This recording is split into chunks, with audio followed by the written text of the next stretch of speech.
Dreamcatchers, welcome to the Writer's Haven. I'm your host, Helena, and today we're delving into part 2 of our two-part series on the business of writing and public relations. Author and publicist Cherrie Woods is back. She actually never left. And if you missed part 1, you're going to want to catch that show on our YouTube channel, which is the Writer's Haven Show with Helena. I know our Dreamcatchers already know that.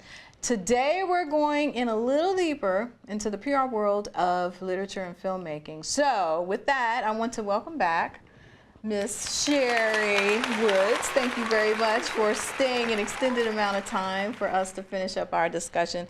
And one thing that I wanted to pick up from our last discussion relates to media coverage. So in question 7 of your book, Where Do I Start? 10 PR questions and answers to guide self-published authors.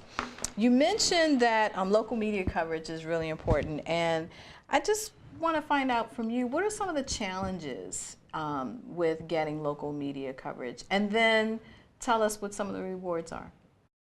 Well, I think the challenges oftentimes is more in the authors' minds because they just don't understand the media world.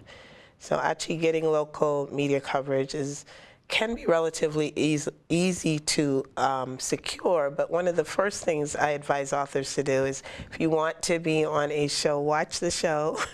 And it may sound really simple, but really watch the show from a different perspective. So, you know, if it's the morning show, which is usually the best entry into local television, watch the morning show, get familiar with the hosts. Look at the interviews, you know, they're usually about 2 minutes. Look at the type of questions that get asked. Familiarize yourself with the different hosts and the interviewer style and get a feel for what a 2-minute interview is actually like, so you can kind of practice on your own. Once you kind of identify, okay, I want to be on this morning show, for instance, then once the morning show is over, pick up the phone and call. It's usually the assignment desk. You can Google, everything's available on Google, and call the network, call the station, ask for the assignment desk. And I tell, you know, clients sometimes it's as easy as they're there to answer questions. And unless you're calling during the time the show is on, the assignment desk is invaluable. Hi, I'm an author, or hi, I'm a filmmaker. I saw the morning show, and I just think the topic of my film or the topic of my book is really interesting. It's tied into something. Try to tie in whatever your movie or your book is about to something relevant, because then what you're doing is offering them a story, and they're looking for stories. You know, say, my book, this is happening now, and my book is covering that topic, and I'd love to be on the morning show. What do I do? What's the process? They might say, well, send a press release to the assignment desk, would say, well, could I get the info for the morning show producer? Try to get to the morning show producer, because they're really the ones that are selecting the ideas. Get their email address at the very least. It's probably not worth it to call them, but get their email address and say thank you, and then you sit down and we can go back to Google if you're not working with a publicist. And, you know, so I want to write a press release or a pitch letter. Sample press release for mystery book, sample pitch letter for, I don't know, movie on documentary. It's all on Google. Take that sample press release or that sample pitch letter, both. You can use either or, and fill in your information. And you have an email address. Make sure, if it's a book, send your book cover, because they want to see, you know, they probably show your book cover on screen. Send a picture of yourself if you have it. And again, in that press release, you should really have your bio and synopsis, and then with your film. So a synopsis of your film, synopsis of your book. Send that email, get their attention, and don't, you know, it could happen instantly because they're looking for that topic. It might take a while. But if you're consistent, send every week, or send weekly. Eventually, you will get on their radar. And I'm serious. Persistence is key in terms of being an independent artist. Just keep going. Sometimes they'll say, you know what? That Cherrie Woods is emailing us every week. Let's see what she's about. Just keep going. Just don't look for instant response, because just remember there's probably hundreds of others, artists, authors in trying the same, method to try to get on TV, but familiarize yourself with the media that you want to be featured in, whether it be radio, TV, or print. Read that journalist article, see what they're interested in. Email them, ask them, hey, I'm new to this. How do I get your interest in my book? They're usually very accommodating. So I know it's a little daunting to some, but no effort really ever goes unrewarded. So just start by saying, I really don't know the process, but I have this great book, this great film, and you'd be surprised sometimes that you will get a response. Excellent, excellent advice. And so then the reward of that is because of that exposure. Right. It will put your face, your brand, whether it's a book or it's a film, right, out to a larger audience. Exactly. And maybe to those who can actually do something to propel you into another stratosphere, whether it's another publisher, or it's a film house. And the other plus of that as well is, so it's a morning show, and maybe the target group you want to see the morning show isn't watching, but you can also order a clip of that show and then add it to your website and to your social media. And I'll tell you, that gives you a lot of credibility. She was on television. Oh, she is serious. So you have that as an example for, say, one day a bigger network might want you, and they go to your website, and you have a media page. They've seen, oh, she's not new to this. She's done this before. Again, that's building your credibility, and in our last conversation, your platform. That helps as well. Okay, great. Now, you and I talked a little bit offline in the green room. We talked about books that, and we're not going to name any names, but just horrible. I mean, just poorly written. Right. We're scratching our head as to why they have been picked up by a major publishing house, or that a film has been optioned for it. Is that a sign of really good publicizing? A good publicist who said, you know what, I'm going to market this in a way that's going to attract the right people, and I'm just trying to understand that phenomenon. The good news is that much of the literature out there is really good literature, right? But there are those instances where you're like, what the hell? So what is, in your opinion, what is that all about? I think a lot of that is timing and topic. There's some topics that are really resonating right now, and someone might have written a book on that topic, and they might just be on social media. And just by chance, again, that's why being on the internet is so important. So we're like, you know what, let's do a film or something about this topic in your book. Let's do a search and see what's out there, and your book pops up. And if it's not, they're not looking for great literature, but they're looking for something on this topic to use as a base to make a movie, your not so great book could become that book. Yeah.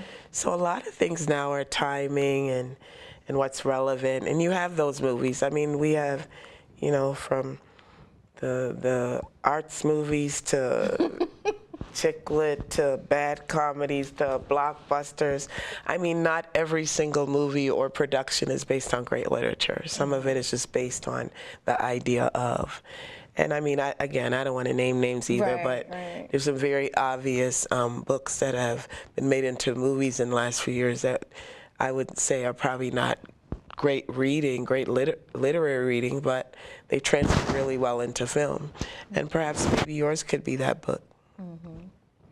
Okay. So let's see. We talked a little bit in part one of the series about your venture out into PR, and you talked more about the type of work that you were doing, and you've been doing this for 16 years. Right. But for those dream catchers out there that are looking at the potential of delving into the whole PR world versus, being an author, because sometimes that happens, as you're writing and as you get more exposure into the business of writing, you determine, I'd rather do this. What advice can you give in terms of how to start? I think it's always great. Again, I would say my platform, I was always active in the PR world, whether I was president of National Black PR Society Detroit chapter. Before that, I was always involved in National Association of Black Journalists. I went to journalism conferences. I also sat on the Baltimore Public Relations Council board. So I was always immersed in the world anyway, and so you naturally get mentored. And So it wasn't something that you decided that you wanted to do. It just kind of naturally evolved into a career. I think for me, so you're saying at the beginning of PR? Oh, at my beginning, I had no idea what PR was, to be quite honest. It started in a very unusual way. I was in social work at the time, and they were starting this automation project. So we're going way back, where we were doing a lot of work manually. They were doing this automation project, and I got selected to work on this project where we were automating the system of how we're going to do business.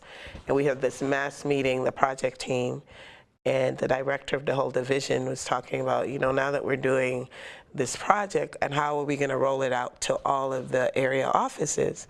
And I literally whispered to my colleague, well, I hope they're not going to send out, another memo that none of us are going to read. And no joke, the director saw me whisper and said, excuse me over there, what did you just whisper? And I was thinking, I'm about to lose my job. Excuse me. And I decided I might as well be honest. So I said, I was hoping that you're not going to share this information with a memo, because we don't tend to read those. She goes, you know what? We're not going to do it that way. We're going to create a PR program, and you're going to be part of it. And you're going to advise us on how to roll this out to all the other divisions. And that's how I got in the field. Okay. And yes, and the method we used for rollouts was actually a roadshow, and we went to all the offices and we demoed the new system and we answered questions, and so that's how I really started in this field. Yeah.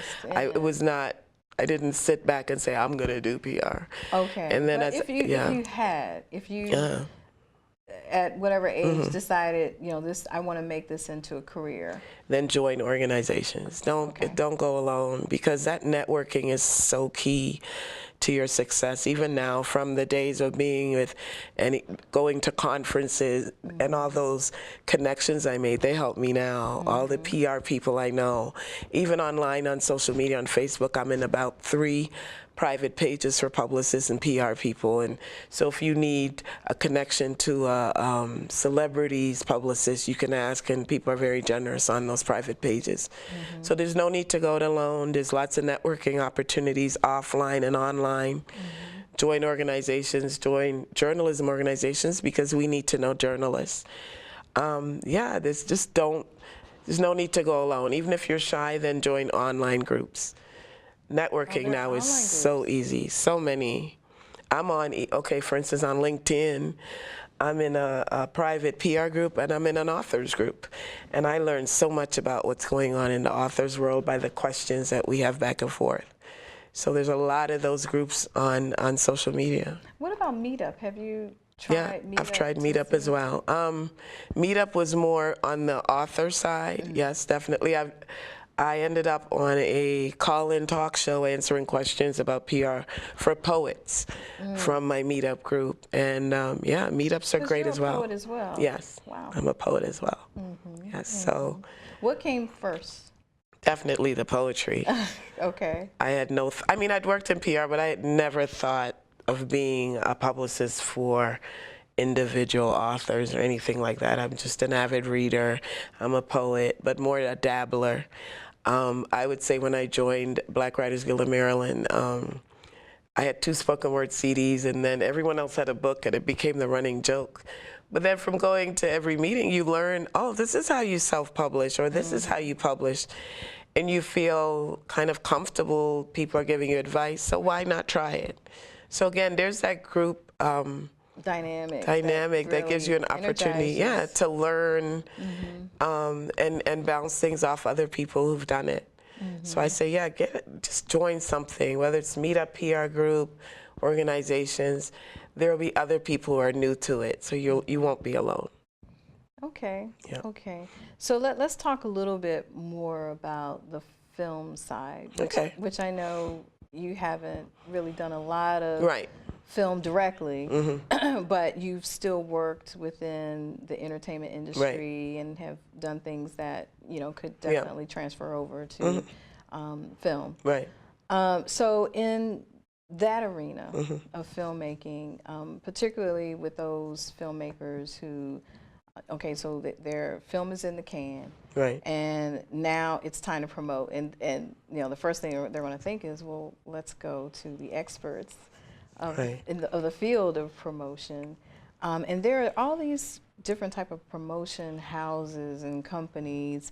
Now, how do they relate to the work of a publicist, or do they? Are they two separate types of business? Yeah, I think so. I think it really depends on your style as well and where you're at in your comfort zone. What does that mean? How does that translate? If you're kind of not sure as yet about where you're going, it might be better to go to just a company and kind of feel your way through before you tie yourself to an individual publicist. That's more of a commitment. Might be a little more expensive with a publicist because they're focusing on you. So I say, I always tell people dabble a little bit, try what's out there.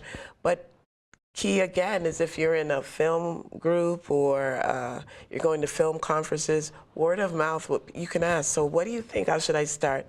People might give you some names.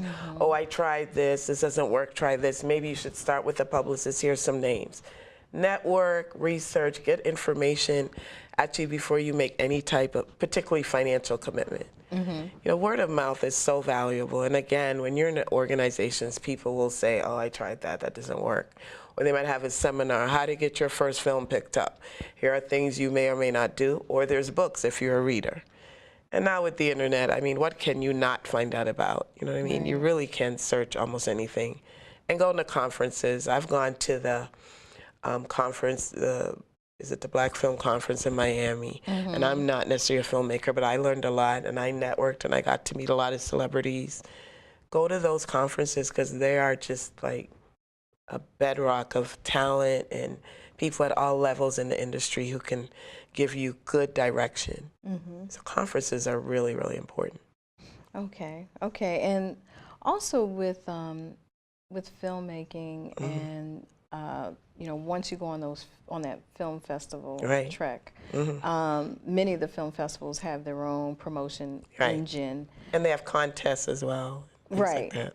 And so from that respect, because we've had some filmmakers on the show that have gone into the film festival circuit and have done actually very well in doing that. But how could a publicist support that? Because there's the film festival, they're promoting the film festival, and you just happen to have a film in the film festival. But I would think that a publicist, because they're promoting you and your product, the way in which they would do that would kind of be going into a different direction than a film festival. So maybe it's getting your film reviewed by a reviewer, getting depending on which publication, so many cutbacks now, but a lot of print publications had film reviewers at one time, maybe getting that on their radar, possibly holding a screening. Museums, ironically, a lot of people don't think of museums as places to even have a book signing or show your film. Museums are always looking for programming. Libraries at times are looking for programming. Look for organizations, or your publicist would. I tend to, with my authors, if I can, try to get them into programs at museums or libraries, because these institutions have their own marketing machines. And so then what I'm doing is adding on. So a lot of times they'll have a publication that they mail out in the museums, whether it's the members magazine, libraries, their quarterly calendar. And so if you get featured there, you've got that audience that comes to a library, and then a lot of times I will then, your event's coming up, you're printed in the library, and then I will try to get you a television or a radio interview to add on to that.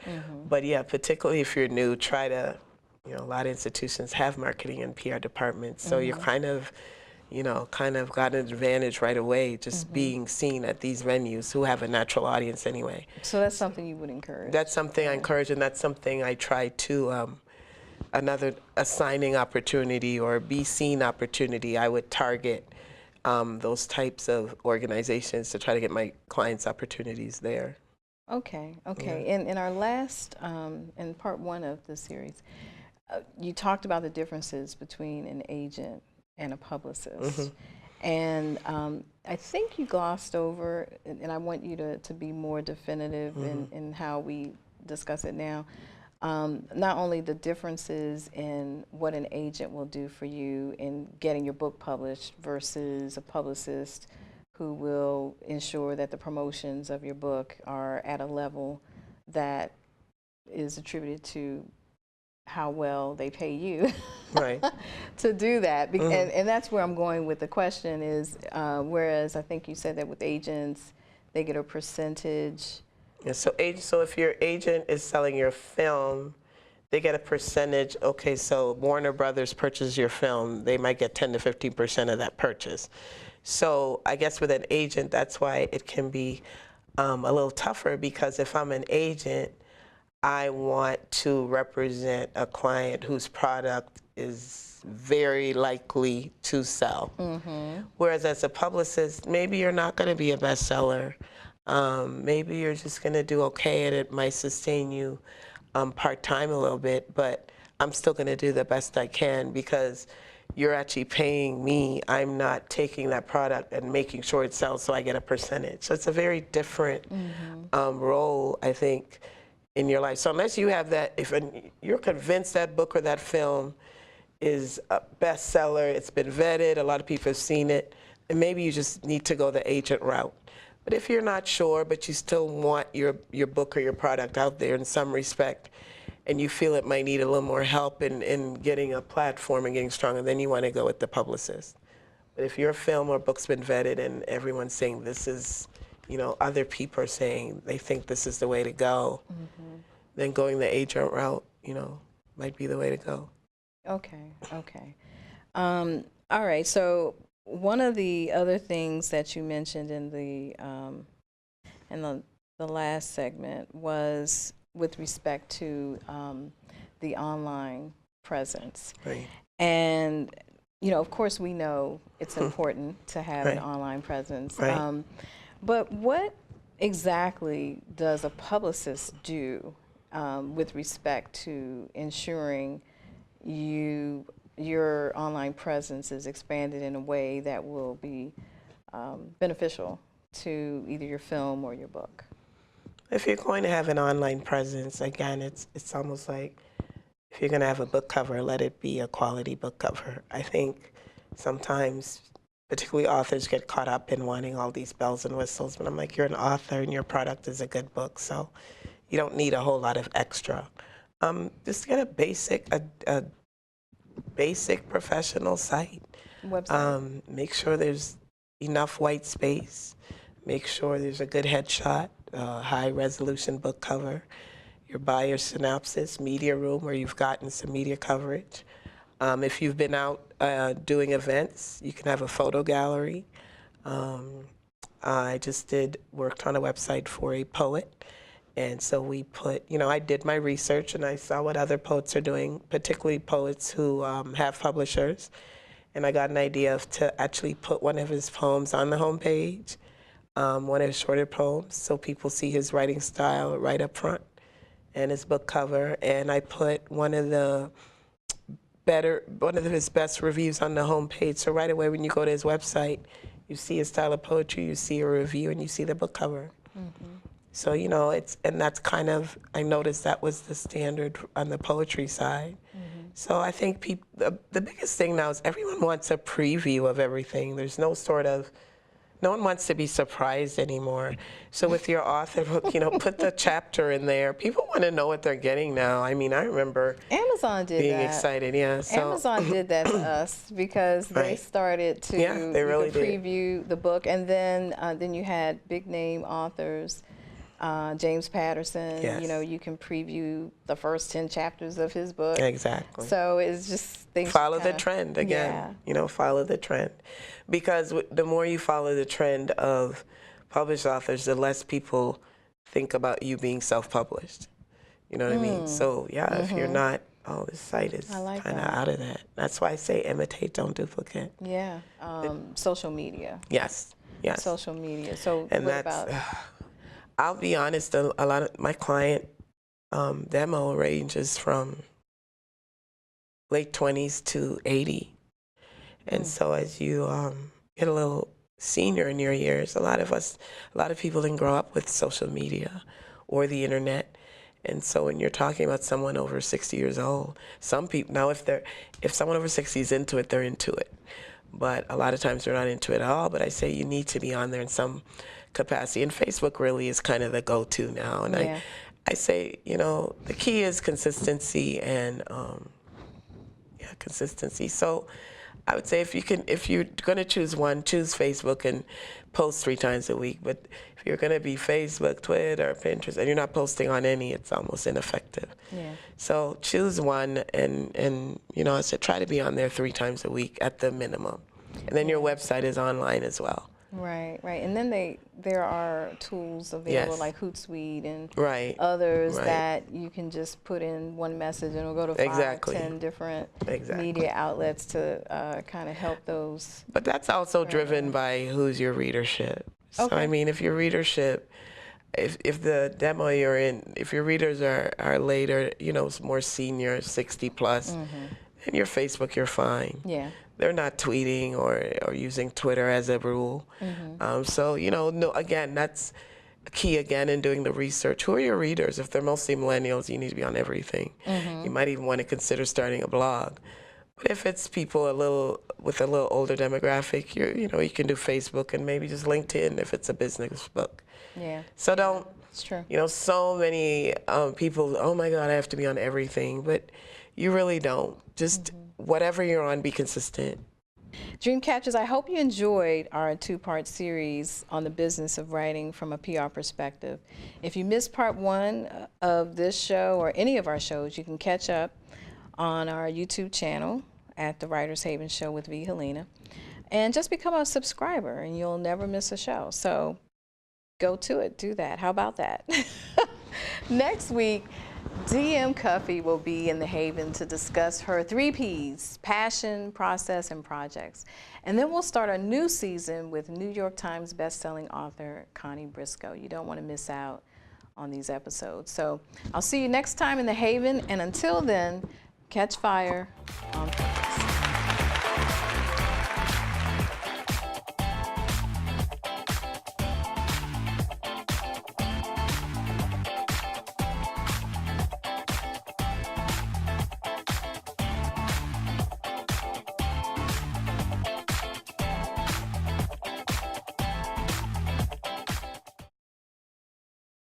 Green hat, red hat, oops.